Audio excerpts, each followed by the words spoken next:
एकामागून एक मृत्यू. पुण्यातील विषारी दारूकांडावर मुख्यमंत्री फडणवीसांचा मोठा इशारा. पुणे आणि पिंपरी चिंचवड शहरात विषारी दारूमुळे झालेल्या मृत्यूच्या घटनेनं संपूर्ण राज्य हादरले आणि या प्रकरणी मुख्यमंत्री देवेंद्र फडणवीस ॲक्शन मोडमध्ये आलेले आहेत. गेल्या 2 दिवसात विषारी दारूमुळे तब्बल 14 जणांचा मृत्यू झाल्याने खळबळ उडालेली असून पोलिसांनी या प्रकरणाचा सखोल तपास सुरू केला आहे.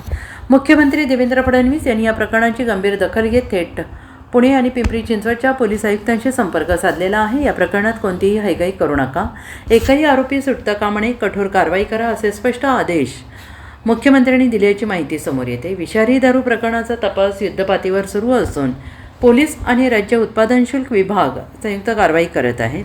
अनेक ठिकाणी रात्रीभर छापेमारी करण्यात आलेली आहे. या प्रकरणातील मुख्य आरोपी कर्नल विरखास सिंग याला अटक करण्यात आलेली असून त्याच्यासह आणखीन 8 जणांना पोलिसांनी ताब्यात घेतलेलं आहे.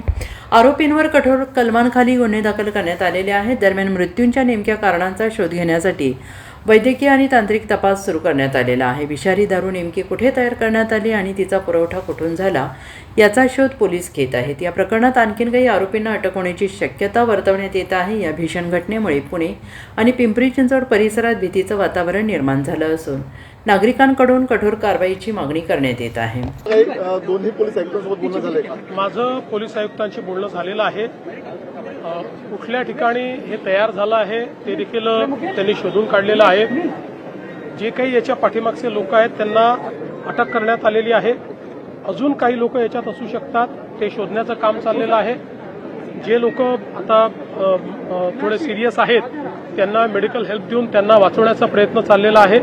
एकूणच घटना ही अत्यंत सिरियस आहे आणि ज्या ठिकाणी हे सगळं तयार झालेलं आहे त्याच्या पाठीमागे कोण कोण आहे हे देखील पोलीस शोधून काढतायत. 8 लोक अटक झाल्यात, अजून काही लोक अटक होऊ शकतात. Bureau report SBN Marathi, Pune.